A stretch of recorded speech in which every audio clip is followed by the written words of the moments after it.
പ്രിയമുള്ളവരെ, ഇന്ന് നാം ധ്യാനിക്കുവാൻ പോകുന്നത് ആന്തരിക ബാഹ്യ ശുദ്ധിയെക്കുറിച്ച് പ്രതിപാദിക്കുന്ന മാർക്കോസിന്റെ സുവിശേഷം 7-ാം അധ്യായം 14 മുതൽ 21 വരെയുള്ള വാക്യങ്ങളാണ്.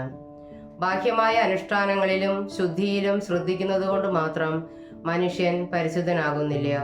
ഓരോ മനുഷ്യനും തൻ്റെ ചിന്തകളിലും പ്രവൃത്തികളിലും ഒളിഞ്ഞിരിക്കുന്ന ദുർമോഹങ്ങളെയും സ്വാർത്ഥതയെയും അഹങ്കാരത്തെയും നിയന്ത്രിക്കുവാൻ ശ്രമിക്കാത്തിടത്തോളം കാലം അവനെ ദൈവഹിത പ്രകാരമുള്ള വിശുദ്ധമായ ഒരു ജീവിതം നയിക്കുവാൻ സാധിക്കുകയില്ല. നമ്മുടെ ജീവിതത്തിൽ നമ്മൾ ചെയ്യുന്ന എല്ലാ പാപങ്ങൾക്കും കാരണമായി നമ്മൾ പലപ്പോഴും ചൂണ്ടിക്കാണിക്കുന്നത് ദുഷ്ടശക്തികളെയാണ്.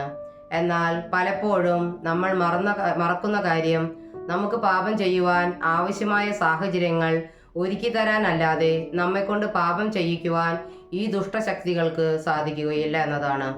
പാപം ചെയ്യണമോ വേണ്ടയോ എന്നുള്ള തീരുമാനം എടുക്കുന്നത് ഓരോ വ്യക്തിയുമാണ്.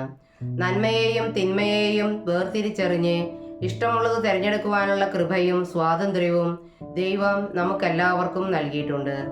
എത്ര വിശുദ്ധമായ വസ്തുക്കളെയും വ്യക്തികളെയും പാപകരമാക്കി മാറ്റാൻ മനുഷ്യനാകും. അതുപോലെ എത്ര പാപകരമായ സാഹചര്യങ്ങളിലും പാപം ചെയ്യാതിരിക്കാനും മനുഷ്യനാകും. ദൈവം നമ്മിൽ നിക്ഷേപിച്ചിരിക്കുന്ന ദൈവാത്മാവിന്റെ സ്വരം ശ്രവിക്കുവാൻ വിസമ്മതിക്കുക വഴി ദൈവത്തെയും സഹോദരരെയും സ്നേഹിക്കുവാൻ സാധിക്കാതെ പോകുന്നിടത്താണ് പാപത്തിന്റെ ഉത്ഭവസ്ഥാനം. പാപികളായ നമ്മെ വ്യവസ്ഥകളില്ലാതെ സ്നേഹിക്കുന്ന ദൈവത്തെ യേശുക്രിസ്തുവിലൂടെ കണ്ടെത്തുമ്പോഴാണ് നമ്മുടെ ജീവിതത്തിലെ പാപ അവസ്ഥകളെ സ്നേഹാനുഭവങ്ങളാക്കി മാറ്റാൻ നമുക്ക് സാധിക്കുന്നത്.